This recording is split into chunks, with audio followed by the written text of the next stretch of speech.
ओम नमः शिवाय। नमस्कार प्रिय भक्तगणों, स्वागत है मेरे स्विचार यूट्यूब चैनल पर। आज हम आपको बड़ी ही अद्भुत कथा सुनाने जा रही हूँ। इस कहानी को ध्यान से सुनिएगा।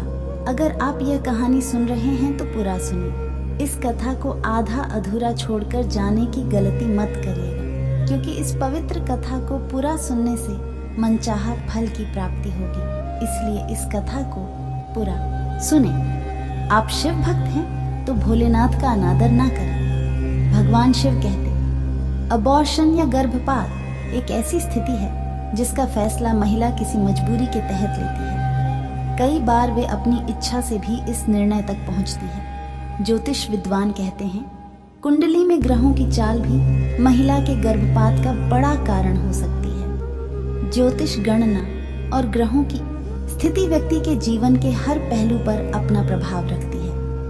चंद्रमा जब क्रूर ग्रहों के साथ मिलकर उथल पुथल मचाता है तो महिलाओं को मिसकैरेज जैसी स्थितियों को फेस करना पड़ता है। जब महिलाओं की कुंडली में चंद्रमा अशुभ चल रहा हो तो उनकी हेल्थ पर अशुभ प्रभाव पड़ता है। हिस्टीरिया, डिप्रेशन, शारीरिक कमजोरी, ल्यूकोरिया आदि समस्याएं ग्रहों से होने वाली समस्याओं की देन है। जो महिलाएं जाने अनजाने मिसकैरेज जैसा पाप करती है, उन्हें ब्रह्म हत्या से जो पाप लगता है उससे दुगना पाप गर्भपात करने से लगता है। इस गर्भपात रूपी महापाप का कोई प्रायश्चित भी नहीं है। इसमें तो उस स्त्री का त्याग कर देने का ही विधान है। ऐसा पाराशर स्मृति में कहा गया है।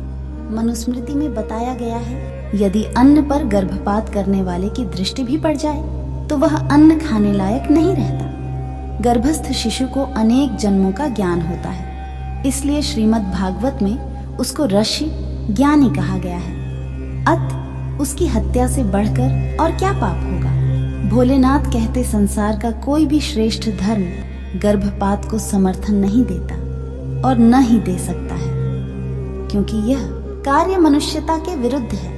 जीव मात्र को जीने का अधिकार है।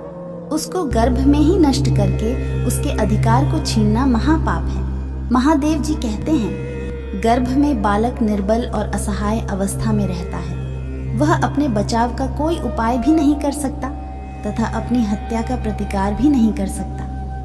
अपनी हत्या से बचने के लिए वह पुकार भी नहीं सकता, रो भी नहीं सकता। उसका कोई अपराध कसूर भी नहीं है। ऐसी अवस्था में जन्म लेने से पहले ही उस निरपराध, निर्दोष, असहाय बच्चे की हत्या कर देना पाप की, कृतज्ञता की, दुष्टता की, नृशंसता की, क्रूरता की, अमानुषता की, अन्याय की आखिरी हद है। शिव पुराण के अनुसार श्रेष्ठ पुरुषों ने ब्रह्म हत्या आदि पापों का प्रायश्चित बताया है। पाखंडी और परिनिंदक का भी उद्धार होता है, किंतु जो गर्भस्थ शिशु की हत्या करता है उसके उद्धार का कोई उपाय नहीं है। भगवान शिव कहते, सन्यासी की हत्या करने वाला तथा गर्भ की हत्या करने वाला महापापी कहलाता है। वह मनुष्य कुंभीपाक नरक में गिरता है।